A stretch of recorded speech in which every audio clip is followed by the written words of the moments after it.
itu berbarengan dengan adanya kegiatan di program studi saya. Jadi materi hari ini jadi saya gabung. Jadi yang pertemuan kelima, yang 1, 2, 3, 4 itu saya gabung sekarang. Karena kenapa? Di materi ini juga akan membahas tentang PHP, di mana PHP ini juga banyak yang sering sudah menggunakan PHP ya. Jadi sudah familiar daripada pemrograman lainnya.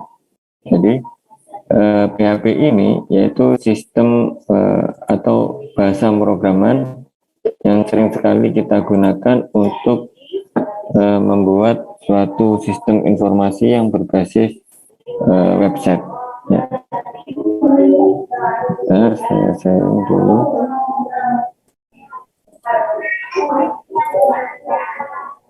Ini ya. Jadi di sini tentang PHP. Ada yang tahu kepanjangan dari PHP apa? Ada yang ngerti?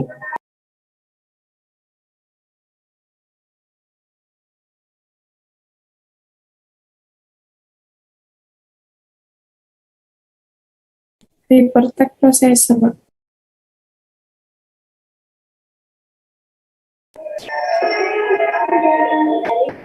Iya. Jadi di sini PHP, sebelum ke PHP, jadi sini saya akan menjelaskan tentang pengertian.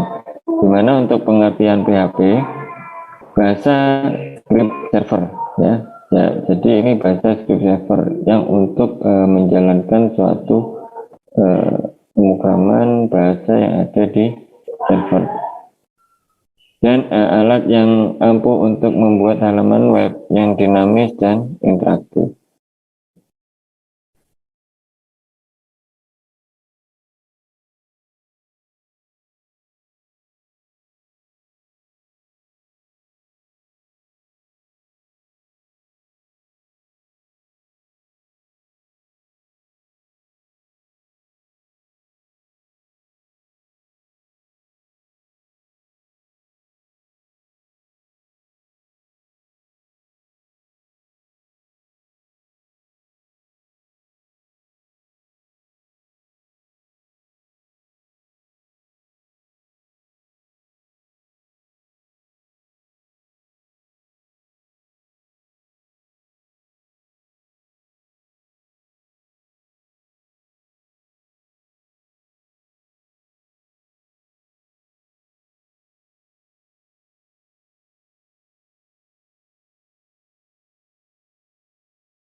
Ini ya, lanjutkan. Jadi bahasa script server dan alat yang ampuh untuk membuat halaman web yang dinamis dan interaktif. Jadi yang kemarin kita sudah perkenalan tentang materi Bootstrap. Jadi materi Bootstrap itu di dalamnya juga nanti untuk menjalankannya itu harus kita menggunakan bahasa PHP ya, supaya bisa jalan di web servernya. PHP merupakan bahasa wajib programmer berbasis web ya. Sampai saat ini PHP menjadi standar bahasa pemrograman server set untuk pembuatan website. Ya, jadi pada intinya pada saat pembuatan web itu pasti diawali dengan PHP dan nanti akan dibantu dengan JavaScript, dengan Bootstrap, apalagi banyak sekali untuk bahasa yang digunakan ya. PHP yang merupakan yang banyak digunakan, gratis dan efisien untuk pesaing. Berdasarkan data withretext.com pada Juli 2019, PHP dipakai oleh lebih dari 79 web server di seluruh dunia. Itu ya. Jadi kepanjangan PHP benar tadi, yaitu Hypertext Processor, ya, preprocessor, di mana sebuah kepanjangan rekursif yakni permainan kata di mana kepanjangan terdiri dari singkatan itu sendiri. PHP Hypertext Preprocessor. PHP dapat digunakan dengan gratis. Jadi Anda bisa membuat atau memakai bahasa PHP secara open source, ya. Jadi tidak perlu membayar. PHP ini dirilis dalam lisensi PHP license. Sedikit berbeda dengan lisensi GNU, General Public License atau GPL, yang biasa digunakan untuk proyek open source. Gitu ya. Kemudahan dan kepopuleran PHP sudah menjadi standar bagi programmer web di seluruh dunia. Jadi ini bahasanya juga tidak rumit ya. Jadi pada saat kita membuat bahasa PHP itu mudah sekali kalau kita sudah ngerti, oh ini ternyata jadi lebih simpel PHP itu bahasanya. PHP juga menjadi dasar dari aplikasi CMS, yaitu Content Management System, di mana populer seperti Joomla, Drupal, dan WordPress. Itu ya. Di sini PHP juga memiliki aturan dasar penulisan. Yang pertama yaitu case sensitif, yaitu di sini juga akan membedakan besar kecilnya dalam penulisan PHP, ya, dan bahasa query PHP lainnya. Jadi besar kecilnya itu sangat pengaruh. Selanjutnya penulisan baris perintah dalam PHP. Selanjutnya karakter spasi dan tab dalam PHP. Dan selanjutnya tab pembukaan dan penutup PHP. Itu juga harus perlu Anda perhatikan. Di sini untuk case sensitif, yang pertama yaitu tata penulisan yang case sensitif itu PHP membedakan huruf besar dan kecil, ya. Dimana untuk penamaan variabel sehingga dolar nama kecil semua, dolar nama n-nya yang besar dan dolar nama besar semua akan dianggap menjadi 3 variabel yang berbeda. Jadi ini Anda harus perlu diperhatikan ya. Jangan sampai salah pembuatan besar kecil dari variabel atau penulisan dari bahasa yang ada di dalam pemrograman PHP. Sering sekali error terjadi karena salah menuliskan nama variabel yang seharusnya menggunakan huruf kecil ditulis dengan huruf besar. Seringkali error terjadi karena salah menuliskan nama variabel yang seharusnya menggunakan huruf kecil ditulis dengan huruf besar. Itu ya. Itu harus benar-benar Anda perhatikan. Dan yang kedua, penulisan baris perintah dalam PHP. Statement baris perintah di dalam PHP adalah kumpulan perintah yang PHP yang menginstruksikan PHP untuk melakukan sesuatu. Jadi itu baris perintah ini bisa terdiri dari satu baris singkat seperti perintah echo untuk menampilkan teks di layar. Jadi kalau di PHP itu kalau menampilkan teks yang ada yang ingin tampilkan teks di layar supaya tampilkan layar, Anda tinggal menambahkan echo, ya. Atau bisa sesuatu yang lebih rumit dan terdiri dari beberapa baris seperti kondisi if atau kode lainnya. Itu ya.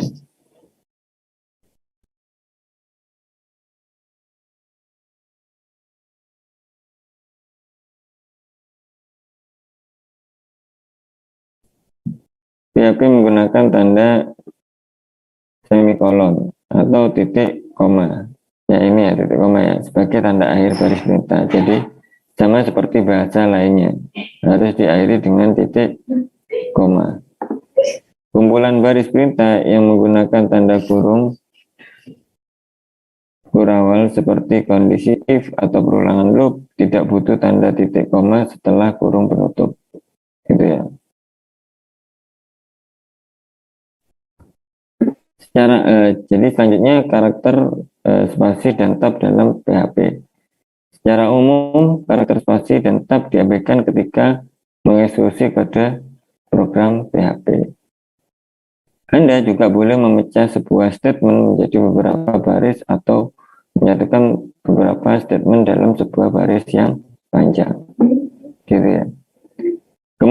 Kemudian menambahkan beberapa spasi atau tab di awal untuk memudahkan membaca kode program atau indenting. Itu untuk penulisan karakter spasi dan tab dalam PHP. Jadi selanjutnya tag pembuka dan penutup PHP. Jadi tag pembuka PHP yaitu lebih kecil tanda tanya PHP. Itu diawali dengan ini, ya. Jadi diawali dengan tulisan ini dan diakhiri dengan penutup ini. Itu kalau pada saat Anda ingin menuliskan bahasa pemrograman PHP. Ya. Khusus untuk file PHP yang seluruhnya terdiri dari perintah PHP, tidak ada kode HTML di dalamnya, maka tanda kurung penutup tidak boleh ditulis. Gitu ya. Teknik ini sering dipakai untuk menghindari masalah jika sudah sering mengikut satu file PHP ke file PHP lain. Jadi di PHP ini Anda juga bisa memanggil dari file PHP lain dijadikan satu ke dalam file PHP yang satunya. Seperti contoh saat kita ingin mengkoneksikan PHP, di mana untuk koneksi PHP kan pasti ada query-nya sendiri kan. Kita membuat file koneksi.php, masukkan dalam file koneksi PHP, dibuka, masukkan bahasa koneksi bahasa penulisan atau source code-nya koneksi di dalam file koneksi.php. Itu kan mesti banyak kan ya, berapa baris. Jadi untuk file selanjutnya, jika Anda ingin koneksi PHP, Anda tidak perlu membuat source code koneksi PHP lagi. Anda tinggal memanggil file koneksi include koneksi.php. Nah, itu sudah mewakili dari isi di dalam file koneksi.php. Ya, jadi lebih simpel. Selanjutnya, variabel. Variabel di sini adalah suatu lokasi penyimpanan di dalam memori komputer yang memberisikan nilai atau informasi yang nilainya tidak diketahui maupun telah diketahui. Ya.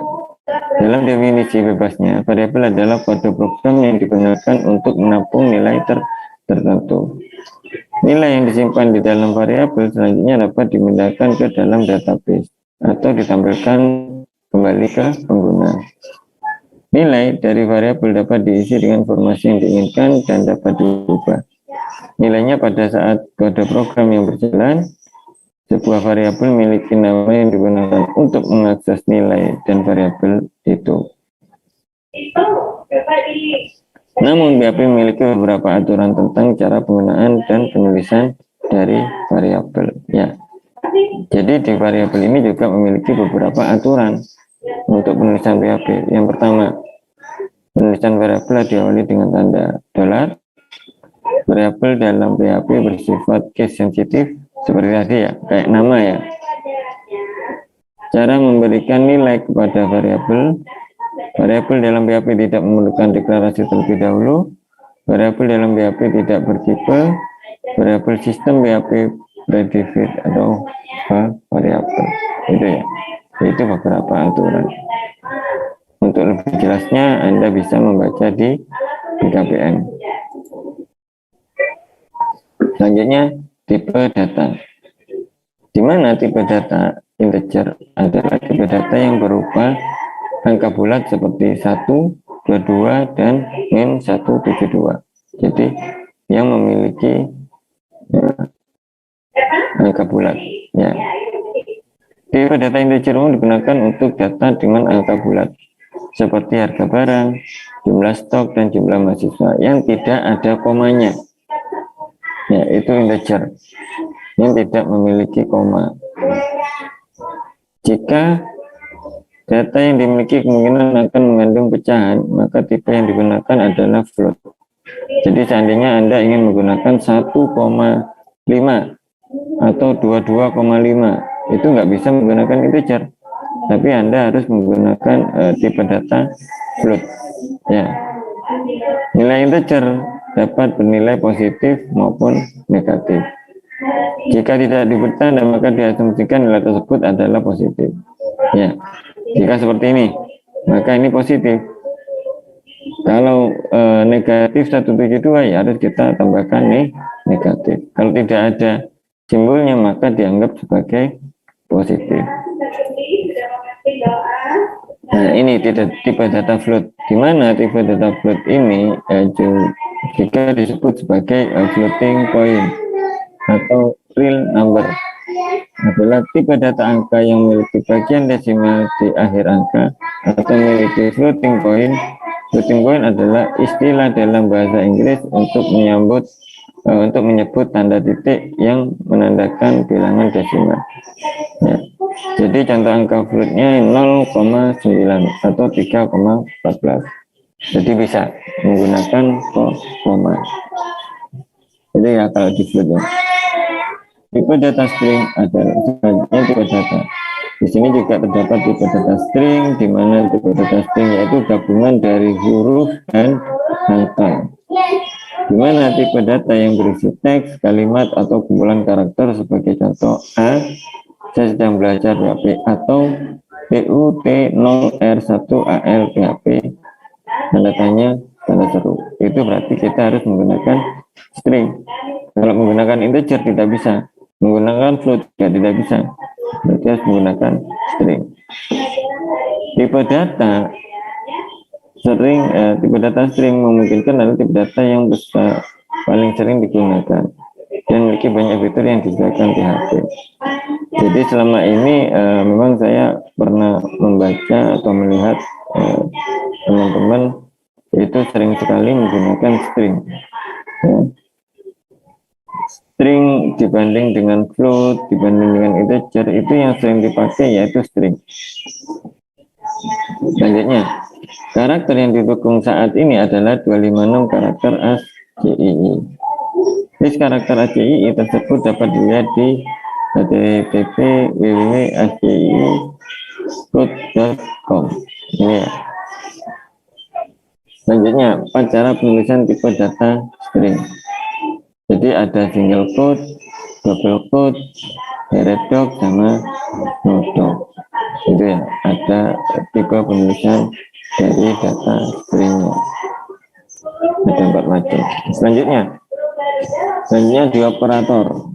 Jadi operator di sini ada operand adalah nilai asal yang digunakan di dalam proses operasi, sedangkan operator adalah instruksi yang diberikan untuk mendapatkan hasil dari proses tersebut. Contohnya operasi 5 plus 2, angka 5 dan 2 adalah operand. Sedangkan tanda tambah karakter plus adalah operand. Ini operand, ini operatornya ya, plusnya ya. Kalau 5 dan 2 itu disebut sebagai operandnya. Beberapa operator bisa mengubah nilai dari operandnya sendiri, walaupun kebanyakan hanya sebagai penghubung antara operand. Jadi operand ini kalau kita ingin membuat variabel, jadi operand ini bisa kita rubah dengan variabel. Seandainya isinya ini kita ganti atau kita inputkan melalui inputan pada saat di keyboard, ya, pada saat di keyboard. Ini kalau kita ketik seperti ini, pasti angkanya muncul pasti seperti ini kalau di source code, ya. Kalau ingin kita ganti dengan pengisian melalui keyboard, berarti angka operandnya atau operand, bukan operator ya, operandnya itu harus kita ganti dengan variabel. Jadi variabel A, variabel B, variabel A ditambah variabel B, hasilnya berapa? Kurang tahu, ya. Kok bisa kurang tahu? Karena kita harus mengisi dulu dari isi inputan keyboard. Ya, seandainya kita isi 10, variabel A-nya 10, variabel C-nya 5. Jadi totalnya berapa? Nanti 15. Ya. Kalau operator ini tidak bisa kita rubah, ya udah tetap menggunakan tanda operator, kecuali operator lainnya.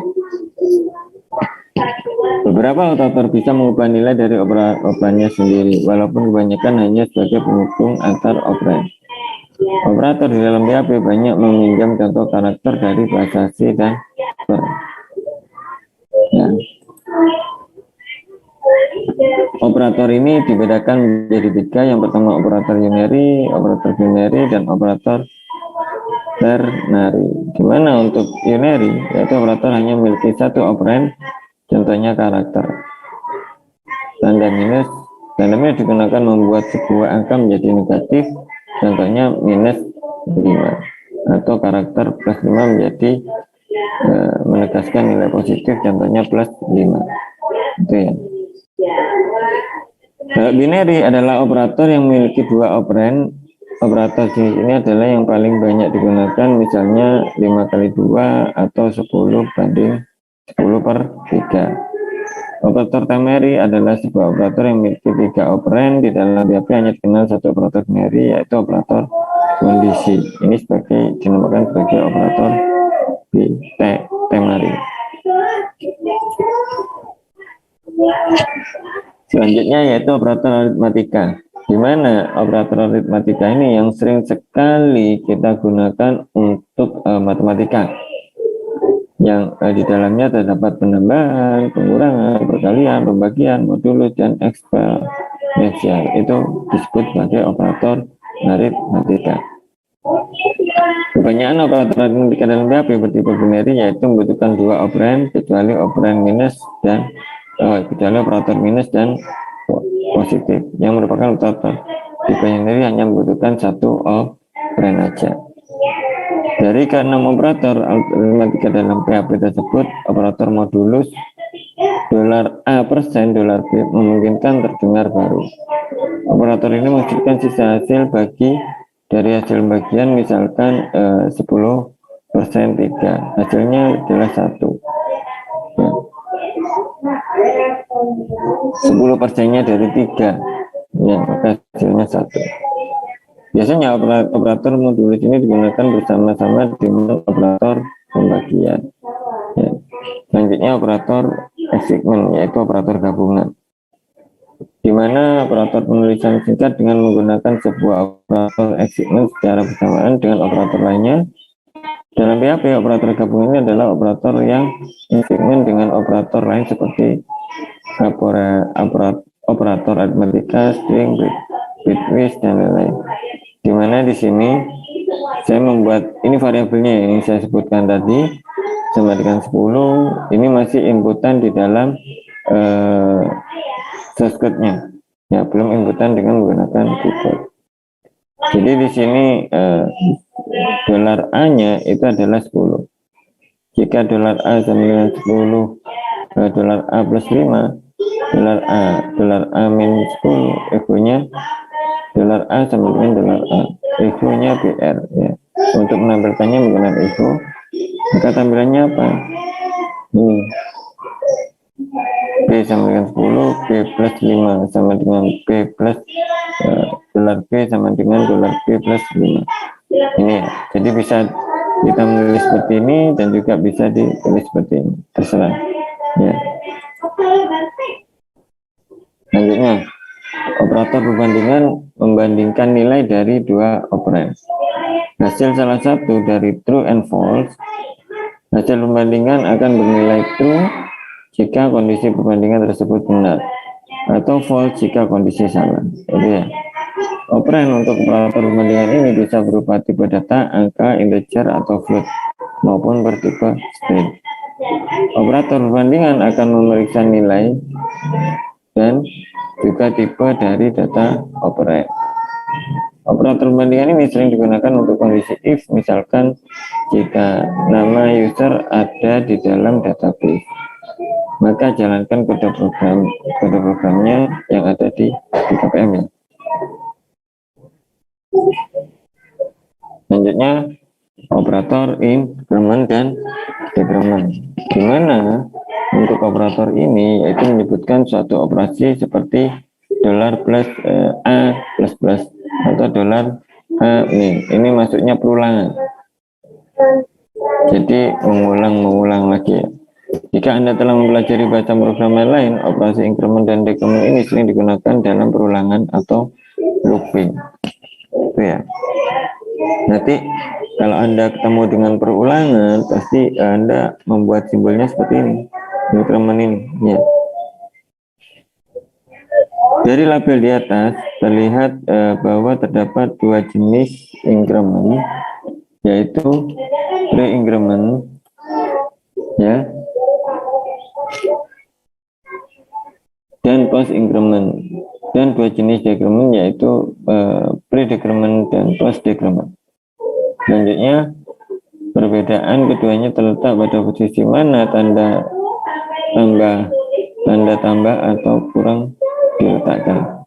Increment digunakan untuk menambah variabel sebanyak satu angka, sedangkan decrement digunakan untuk mengurangi variabel sebanyak satu angka. Sama ya, variabel satu angka, decrement juga satu angka.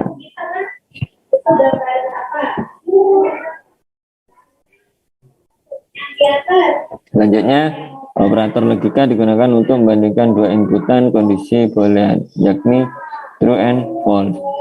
Di mana operator logika ini, bagian ini akan dibahas tentang jenis dan cara penggunaan operator logika dalam PHP. Ya, pengertian prinsip short circuit dalam operasi logika PHP. Jika operator logika adalah operator yang digunakan untuk membandingkan dua kondisi logika, yaitu logika benar yang disebut sebagai true dan logika salah yang disebut sebagai false-nya. Di mana operator logika sering digunakan untuk kondisi if atau kondisi untuk keluar dari proses perulangan. Jenis operan dalam operator logika ini adalah variabel yang bertipe boolean.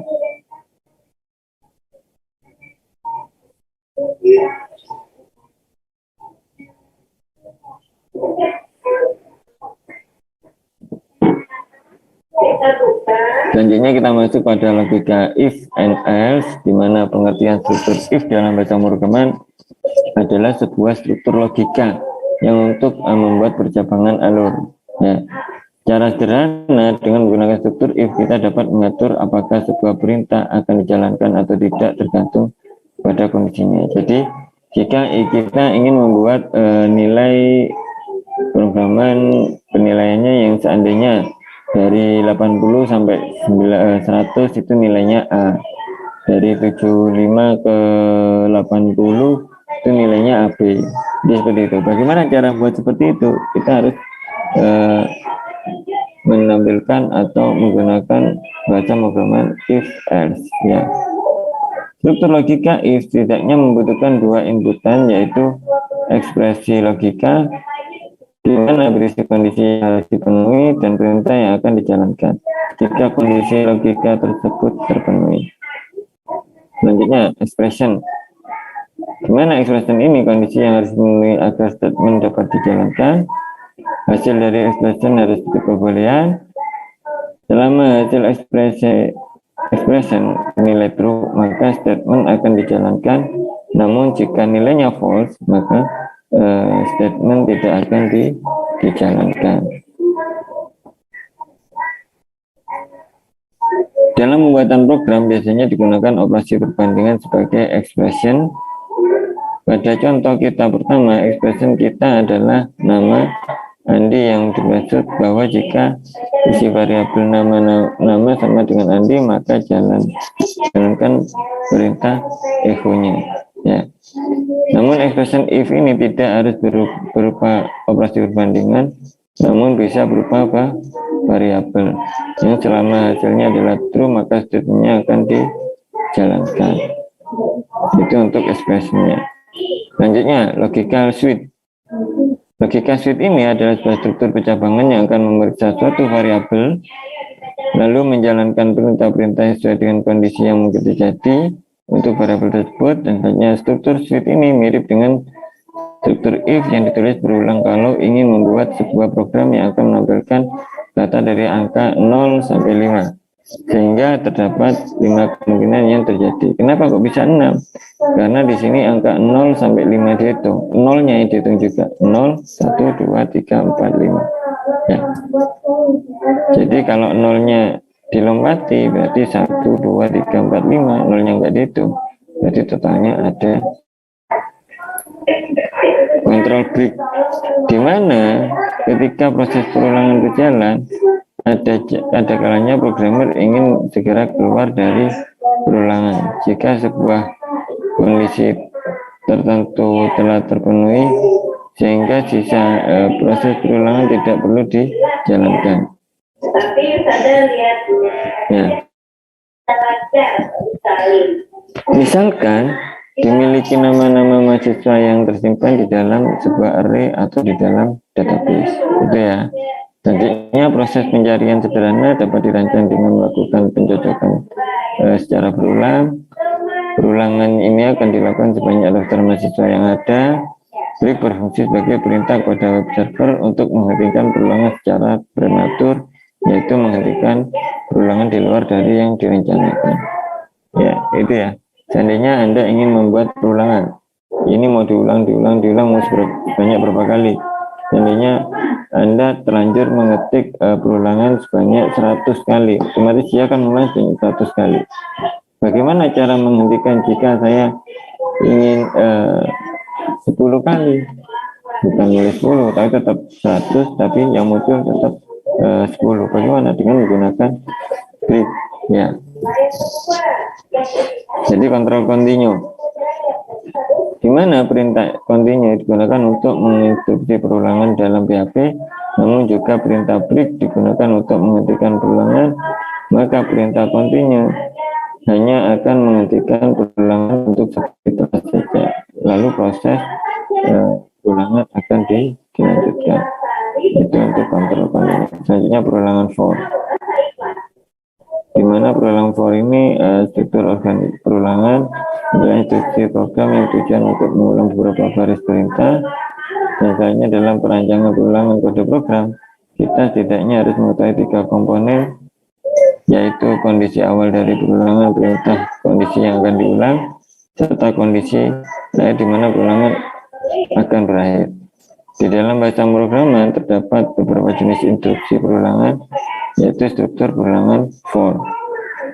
Untuk kondisi perulangan for tidaknya membutuhkan 3 kondisi, yaitu kondisi awal perulang, kondisi pada saat perulangan, dan kondisi yang harus terpenuhi di dalam perulangan. Jadi perulangan for di sini ada 4, start, kondisi, increment, sama statement. Di mana start ini adalah kondisi pada saat awalnya berulang. Ya, kalau kondisi yang harus dipenuhi agar perulangannya dijalankan. Kalau increment, bagian yang digunakan untuk memproses. Kalau statement, bagian kode program yang akan diproses.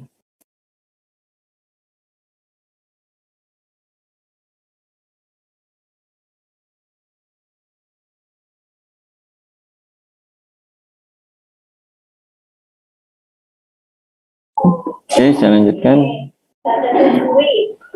Perulangan while, di mana untuk situasi ini, di mana dibutuhkan kondisi perulangan yang tidak dapat dipastikan beberapa kali perulangannya yang akan dibutuhkan, maka kita tidak bisa menggunakan perulangan for. Ya, kenapa? Karena ini akan membuat perulangan beberapa yang kita butuhkan. Seandainya di keyboard kita masukkan 1000, maka dia akan berulang selama 1000. Itu menggunakan while. PHP menyediakan struktur perulangan while untuk kondisi perulangan di mana banyaknya perulangan tidak dapat dipastikan pada saat perulangan program. Di sini sama, perulangan while juga memiliki kondisi statement, ya. Di mana untuk kondisi while, kondisi yang harus dipenuhi agar perulangannya berlangsung. Kalau statement kode program yang akan diulang. Itu ya.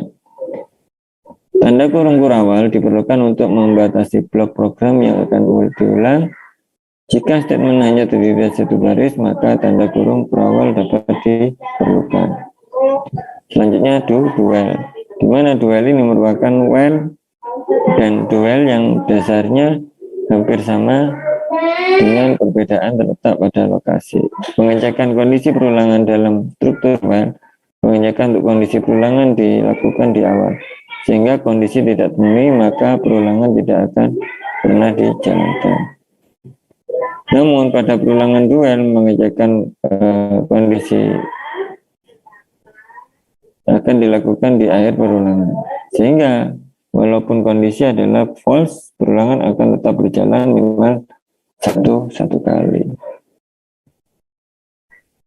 Selanjutnya perulangan Forage, di mana perulangan Forage bisa dimanfaatkan untuk menampilkan dan proses perulangan untuk tipe data array. Dan perulangan Forage merupakan perulangan khusus untuk membaca nilai array. Dan yang ketiga sepertinya yang telah kita bahas, tipe data array, mengenal tipe data array dan cara penulisan array dalam PHP. Setiap array memiliki pasangan key dan value, di mana key ini adalah posisi dari array dan value adalah isi dari array format dasar perulangan Forage. Ya, itu ya. Jadi itu materi-materi yang kita gunakan di dalam bahasa programan berbasis PHP. Itu ya.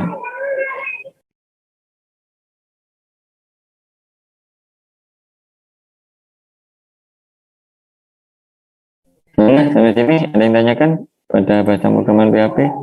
Jadi kalau Anda sudah pernah mencoba PHP, itu sebenarnya mudah sekali untuk memahami bahasa pemrograman, ya, kecuali di variabelnya, gitu ya. Sampai sini ada yang tanyakan?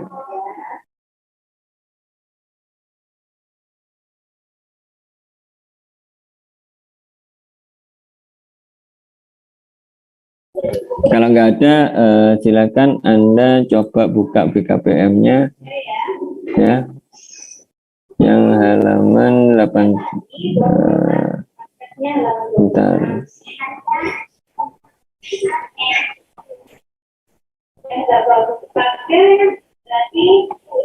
Halaman 90, di mana di situ ada nama variabel.php. Silakan Anda buka dan Anda jalankan di PHP-nya. Jadi pada saat Anda menjalankan PHP ini, Anda harus menginstal server lokal dulu. Jadi PHP ini tidak bisa langsung dijalankan tanpa level lokal. Ya, jadi harus menginstal server lokal. Seperti contoh SMPP. Ya, itu ya. Silakan Anda coba yang halaman 90. Setelah itu tugasnya dikerjakan dan coba halaman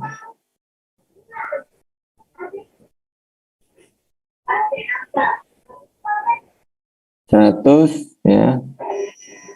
Setelah itu tugasnya juga dikerjakan, gampang ya, nggak terlalu susah ya.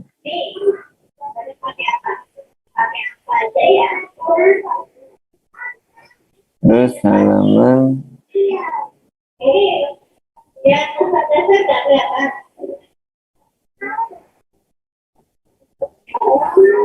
90, 100 tadi. Terus halaman 116, ada 3 tugas yang perlu Anda kerjakan. Halaman 90, halaman 100, dan halaman 116. Ya, ada yang tanyakan? Izin tanya, Pak. Iya, silakan. Untuk tugas bootstrap itu pengumpulannya masih belum ada, Pak, di e-learning. Oh iya, belum saya buat ya, kemarin mau buat tidak sempat sih. Dan lagi saya buatkan sudah. Kumpulkannya nanti aja ya. Untuk bootstrapnya udah selesai semua tapi kan? Ya, bootstrap udah selesai semua kan? Iya, Pak. Yang cepat selesai itu ya. Ya, yang belum ditunggu.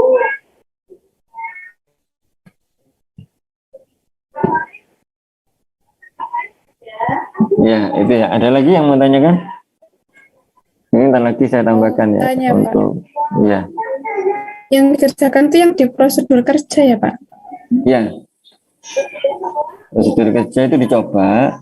Setelah itu yang di tugasnya itu Anda tinggal mengerjakan tugasnya. Iya, Pak. Terima kasih, Pak. Ya.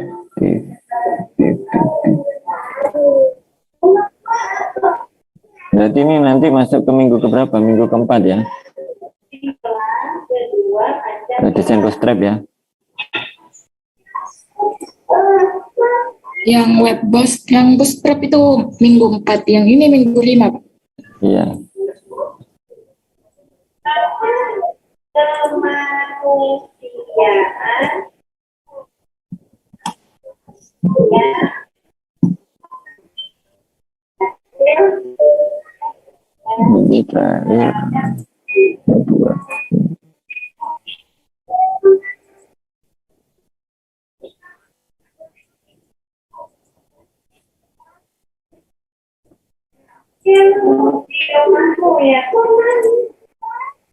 Oke ya, ini sambil saya buat, silakan Anda coba-coba dulu. Silakan Anda coba programnya yang ada di BKBN. Halaman 90, halaman 100, dan halaman 116.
Sudah saya buatkan ya untuk pengumpulan tugas yang bootstrap dan satunya untuk pengumpulan tugas yang sekarang. Jadi sekarang ini saya buat pengumpulannya paling lambat minggu depan.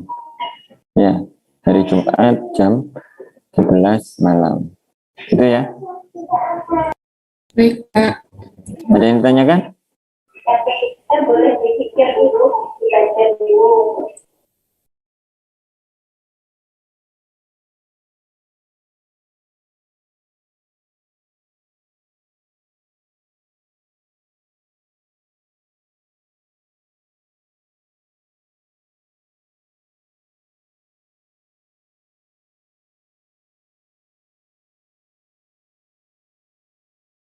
Sepertinya sudah cukup, Pak.